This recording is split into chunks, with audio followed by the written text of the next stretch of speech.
Praise the Lord. இதை பார்த்து கொண்டிருக்கிற செல்வ சீமான்களுக்காக கர்த்தரை துதிக்கிறேன். அன்பு தேவ ஜனங்களே, உங்கள் யாவரையும் சந்திப்பதில் மிகுந்த மகிழ்ச்சி அடைகிறேன். இப்பொழுதுதான் முதல் நீங்கள் இந்த சேனலை பார்க்குறீங்க என்று சொன்னால் நீங்கள் சப்ஸ்கிரைப் பண்ணி வைத்துக் கொள்ளுங்கள். இது கர்த்தருடைய வார்த்தை உங்களை நோக்கி வருகிற சேனல். கர்த்தர் உங்களோடு கூட பேச விரும்புகிற இடம். இதை நீங்கள் பார்க்கிறீர்கள் என்று சொன்னால் ஏதோ எதர்ச்சியாக நீங்கள் பார்க்கல, கர்த்தர் உங்களை பார்க்கும்படியாய், உங்கள் ஆவி ஆத்மா சரீரத்தில் ஒரு பெரிய மாற்றத்தை கொடுக்கும்படியாய் நீங்கள் இதை பார்க்கிறீர்கள். நான் கண்டிப்பாக விசுவாசிக்கிறேன். எதுவும் தற்செயலாய் நிகழ்வதல்ல, எல்லாம் ஒரு தேவனுடைய திட்டத்தின்படியே நடக்கிறது என்று நான் ஆணித்தரமாக விசுவாசிக்கிறேன். அன்பு தேவ பிள்ளைகளே, உங்கள் யாவரோடு கூட இந்த நாளிலே கர்த்தர் உங்களுடைய பெரிய காரியங்களை உங்களோடு கூட நான் பகிர்ந்து கொள்ள விரும்புகிறேன். அவர் செய்ய போகிற பெரிய காரியங்களை குறித்து நாம் தியானிக்க போகிறோம். சீமான்கள் என்று உங்களை முதல்ல சொன்னேன், செல்வ சீமான்கள். ஆமாங்க, உங்களை என்னையும் கர்த்தர் பார்த்து சொல்றாரு, நீங்கள் எல்லாம் சீமான்களாய் வாழும்படியாய் அழைக்கப்பட்டவர்கள், ஆசீர்வாதமாய் வாழும்படியாய் கர்த்தர் உங்களையும் என்னையும் அழைத்திருக்கிறார். ஆமென். எத்தனை பேர் ஆமென் சொல்றீங்க? ஆமென். கர்த்தர் நல்லவர். ஆசீர்வாதத்தை கர்த்தர் கொடுக்கிறார். ஆசீர்வாதங்கள் கர்த்தரிடத்திலிருந்து வருகிறது. ஆமென் சொல்லுங்களேன். ஆமென். அநேக நேரங்களில் நம்ம புலம்புறோம், என் வாழ்க்கையில் அது நடக்கலை, இது வரலை, அது கிடைக்க மாட்டேங்குது, பணம் என் வாழ்க்கையில் தங்கவே மாட்டேங்குது. அன்னைக்கு ஒரு சிஸ்டர் சொல்கிறாங்க, வீட்லேயே தங்காத தங்கத்துக்கு தங்கம்னு வேறு வச்சிருக்கிறாங்க பாஸ்டர் அப்படின்னு சொல்கிறாங்க. கேட்கும்போது விளையாட்டாக வியப்பாக இருக்குது. ஆனால் அவங்க இருதயத்தில் இருந்து ரொம்ப கடினத்தோடு அவங்க சொல்கிறது கேட்க முடிந்தது. கவனிங்க, இருதயத்தில் அநேகருடைய விருப்பம் என்னென்னா, நான் நல்லா இருக்கணும், ஆசீர்வாதமாக இருக்கணும், நல்லது தான், ஆசீர்வாதமாக இருக்கணும் தான். ஆனால் சில நேரங்களில் சில காரியங்களில் நம்ம சற்று தவறி விடுகிறோம். அதுதான் நம்முடைய ஆசீர்வாதத்துக்கு குறைச்சலாக இருக்குது. இந்த நாளில் கர்த்தர் உங்களோட அந்த குறைவை நிறைவாக்குகிற வார்த்தையை சொல்ல போகிறார். நீங்க செல்வ சீமானாய் மாற போறீங்க. ஆமேன் சொல்லுங்க. ஆமேன். அப்படி சொல்லும் பொழுது அப்படியே ஆக கடவுள் நீ சொல்ல சொல்ல ஆண்டவர் அந்த வார்த்தையை அங்கீகரிக்கிறார். உங்க இருதயமும் அதை அங்கீகரிக்கிறது. ஆமேன். ஆமேன். கர்த்தர் நல்லவர். எப்படி சொல்றேன் அப்படின்னா வாசிக்கலாமா? ஆகாய் 2ஆம் அதிகாரம் 8ஆம் வசனம். இதுல ஒரு அழகான வசனத்தை ஆண்டவர் கொடுத்திருக்கிறார். என்ன வசனம்? வெள்ளியும் பொன்னும் கர்த்தருடையது. ஆமேன். எல்லாம் ஒரு சாமின்னு சொல்லுவோமா? ஆமே. ஆமே.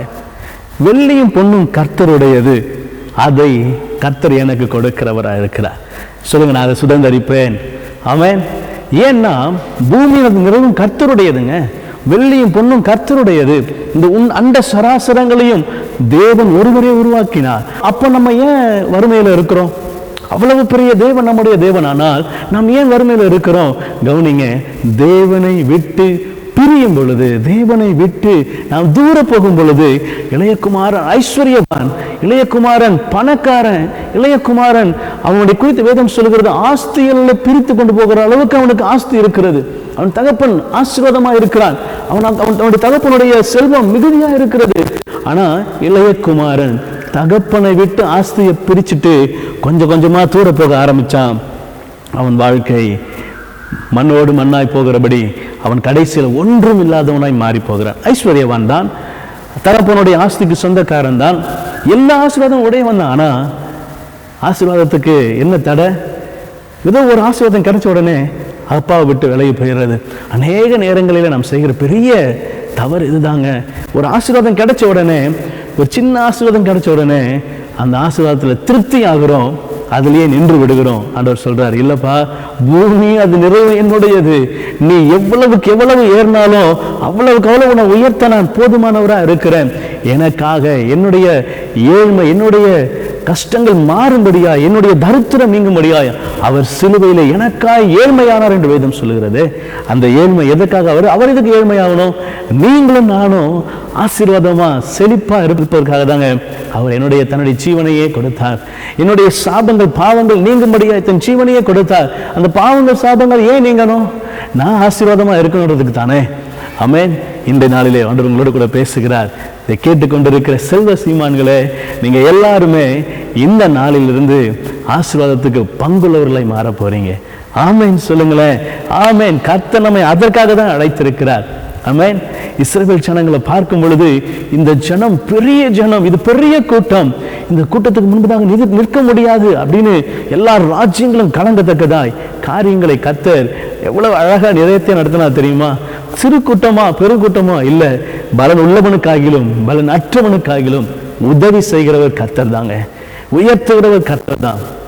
அவர் சமூகத்தில் வருகிற உங்களை என்னையும் கர்த்தர் நிச்சயம் உயர்த்துவார். ஆமேன் சொல்லுங்களேன். ஆமேன். கர்த்தர் உயர்த்த போதுமானவராக இருக்கிறார். உங்கள் இருதயத்தை கர்த்தருக்கு கொடுக்க உங்கள் இருதயம் ஆயத்தமாக இருக்கிறதா?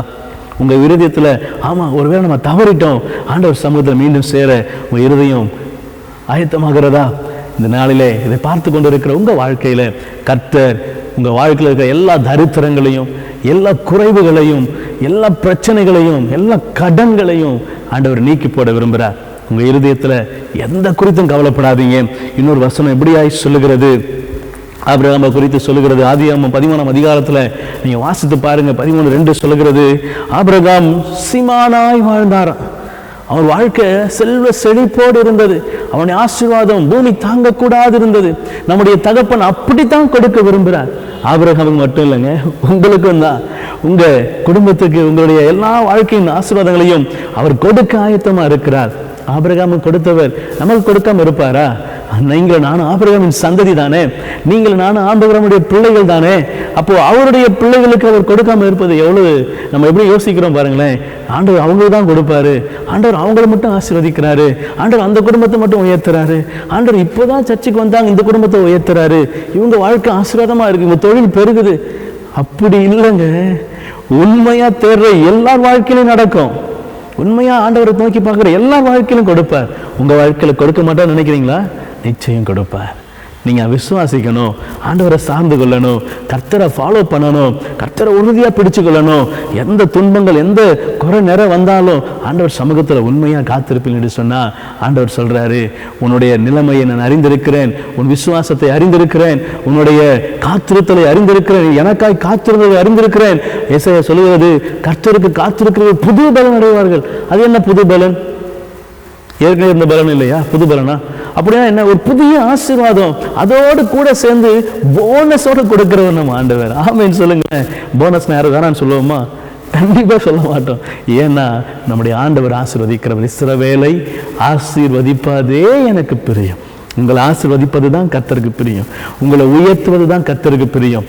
நீங்க உண்மையுள்ள பர்சனா இருந்தீங்கன்னா, நீங்க உண்மையுள்ள தெய்வ பிள்ளையா இருந்தீங்கன்னா, உண்மையா கர்த்தரை சார்ந்து கொள்ளுகிற இருதயம் உங்களிடத்துல இருக்குமானா ஆண்டவர் சொல்றாரு, நிச்சயம் உயர்த்துவேன், நிச்சயம் உயர்த்துவேன், நிச்சயம் உயர்த்துவேன், சந்தேகமே இல்லை, செய்தவர் செய்வார். விசுவாசிக்கிறீங்களா? ஆமேன் சொல்லுவோமா? ஆமேன். கர்த்தர் நல்லவர். உங்க வாழ்க்கையில் பெரிய காரியங்களை செய்ய நான் உங்களுக்காக ஜெபிக்க போகிறேன். உங்களுடைய யோசனைகள் எல்லாம் இப்போ எல்லாம் ஒருமுகப்படுத்துங்க. ஆண்டவரே, ஏதாவது நான் தவறு இருப்பேனால், ஏதாவது பிரச்சனைகளை நான் உமக்கு தெரியாத காரியங்களில் ஈடுபட்டு இருப்பேன் என்று சொன்னால், அது ஒருவேளை என் வாழ்க்கையில் பிரச்சனையா இருக்குமானா, அதை நான் தெரியாமலே இருப்பேன்னா, அது என் சிந்தைக்கு எட்டாது இருக்குமானா, ஒரு விஷயம் நான் மன்னிங்க. நான் மீண்டுமாய் உங்களுடைய சமூகத்தில் திரும்ப விரும்புகிறேன். உம்மை சார்ந்து கொள்ளுகிறேன், உம்மை பற்றி பிடித்துக் கொள்ளுகிறேன், எனக்கு உண்மை விட்ட வேற யாரும் இல்லைன்னு சொல்லி ஆண்டவரில் சரண்டர் ஆகுங்க. கர்த்தர் உங்களை உயர்த்திடுவார். ஜெபம் பண்ணுவோமா? தெரிந்தும் தெரியாமலும் செய்த பாவங்களுக்காக மன்னிப்பு கேளுங்க. ஐஸ்வர்யத்தை பெற்றுக்கொள்வதற்கு இரக்கமுள்ளவன் பாக்கியவான், அவன் இரக்கம் பெறுவான் என்று வேதம் சொல்லுகிறது. நீங்க கர்த்தருடைய சமூகத்தில் அநேகருக்கு இறங்கி கொடுக்கறதுக்கு உங்க இருதயத்தை ஆயத்தப்படுத்திக் கொள்ளுங்க. நம்ம கைகளை கட்டி வைக்க கூடாது. அநேகருக்கு என்ன செய்யணும்? உதாரத்துவமாக கொடுக்கணும், ஆண்டவருக்கென்று கொடுக்கணும், தசமபாகங்கள் கொடுக்கணும், கர்த்தருக்கென்று அநேக காரியங்கள் நம்ம செய்யணும். அப்பதான் நம்ம வாழ்க்கையில் இருக்கிற ஆசீர்வாதங்கள் தடைகள்லாம் என்ன செய்யுமா? விலகுமா? ஆமென். பொருத்தனைகளை செலுத்தி ஒரு வேளை மறந்துருக்கிறீங்களா? யோசித்து பாருங்க. நம்ம ஜெபிக்க போகிறோம். நல்ல பிதாவே, வானத்திலும் பூமியிலும் அண்ட சராசரங்களிலும் சகல அதிகாரமும் படைத்த ஒரே தெய்வம் நீதானப்பா. உமக்கு எல்லாம் அடங்கும், நீங்க சொல்ல சகலமும் நடக்கும், உங்க வார்த்தைக்கு சகலமும் கீழ்ப்படியும். இப்பொழுதும் ஆண்டவரே, பொருளாதாரத்தில் உடைய பிள்ளைகளாய் நாங்கள் அநேக இடங்களில் ஆண்டவரே நிறைய ஸ்ட்ரகிள்ஸ் நாங்கள் அப்பா ஃபேஸ் பண்ணுறோம். ஆண்டவரே, நீங்கள் அறிவீங்கப்பா, உமக்கு தெரியும் ஆண்டவரே. நாங்கள் அநேக இடங்களில் தவறி போயிருக்கலாம் ஆண்டவரே, அறிந்தும் அறியாமலும் அநேக காரியங்கள் நாங்கள் செய்திருக்கலாம். எங்களை ஒரு விஷயம் மன்னிச்சிருங்கப்பா ஆண்டவரே. இந்த பொருளாதார தடைகள், எல்லா தடைகள் இயேசுவின் நாமத்திலே அகன்று போவதாக அப்பா. உம்மை நோக்கி கெஞ்சுகிற, உம்மை நோக்கி பார்க்கிற உடைய பிள்ளைகளுடைய வாழ்க்கையில இருக்கிற எல்லா குறைகளும் நிறைவாய் மாறும்படியாய் ஜெபிக்கிறேன். நீர் நிறைவாய் மாற்றுகிற கர்த்தர். அப்பா, உம்மால் ஆகும் ஆண்டவரே. உடைய பிள்ளைகளுமை நோக்கி பார்க்கும் பொழுது அவரை நோக்கி பார்க்கிற யாவருக்கும் அவர் ஐஸ்வர்ய சம்பன்னராக இருக்கிறீர் ஆண்டவரே. நோக்கி பார்க்கிற அருமையான உடைய பிள்ளைகளுடைய வாழ்க்கையில ஆண்டவரே மாறுதலை கொடுக்கிற ஐஸ்வர்ய சம்பன்னராய் நீர் இருப்பீராக ஆண்டவரே. இன்னொரு வசனம் ஏதாவது சொல்லப்பட்டிருக்கிறது, நாம் ஆசீர்வதிக்கிற ஆசீர்வாதத்தின் பாத்திரம் கிறிஸ்துவின் ரத்தத்துக்குள்ளே ஐக்கியமா இருக்கிறது அல்லவா ஆண்டவரே. எங்க ஆசீர்வாதங்கள் எல்லாம் உங்க ரத்தத்துல தான் இருந்தா ஆண்டவரே வருகிறதப்பா. சிலுவையில் எங்களுக்காக சிந்தின அந்த ரத்தம் ஆண்டவரே இவருடைய எல்லா ஆசீர்வாத தடைகளையும் உடைத்தெறிந்து ஜெபிக்கிறேன் ஆண்டவரே. உடைத்தெறியும்படியாய் உம்முடைய வல்லமை இப்பொழுது இறங்கட்டும் இறங்கட்டும் ஆண்டவரே. எல்லா பிரச்சனைகளையும் இப்பொழுது எல்லா ஆண்டவரே மலை போல இருக்கிற காரியங்கள் எல்லாம் அப்பா இப்பொழுது தரை மட்டமாய் உடையும்படியாய் ஜெபிக்கிறேன் ஐயா ஆண்டவரே. உம்முடைய பிள்ளைகள் ஒரு நாளும் கீழாகாதபடி மேலாவதற்காய் நீர் எல்லாவற்றையும் செய்து வைத்திருக்கிறீங்க. ஒருவேளை நாங்கள் தாழ்ச்சி அறிந்து இருப்போமானால் இந்த நாள் இப்பொழுது அது மாறுவதாக, அதை மாற்றுவீராக. உம்மால் கூடும் அப்பா. உங்களுடைய பிள்ளைகளுடைய ஆண்டவரே கட்டி வைத்திருக்கிற பொருளாதாரத்தை தடை செய்து வைத்திருக்கிற ஐஸ்வர்யத்தை தடை செய்து வைத்திருக்கிற எல்லா தடைகளும் விலகி போய் என்று கட்டளை கொடுத்து ஜெபிக்கிறேன். இந்த நாளிலிருந்து இவர்களை நீர் செல்வ சீமானாய் மாற்றினதுக்காக நன்றி சொல்லுகிறேன். இரத்த கோட்டைகளை மறைத்துக் கொள்ளுங்க, ஆசீர்வதிங்க. இயேசு கிறிஸ்துவின் நாமத்தில் நல்ல பிதாவே, ஆமென் ஆமென் ஆமென். Praise the Lord. உங்க வாழ்க்கையில ஆண்டவர் விடுதலையை அனுப்பிட்டார்.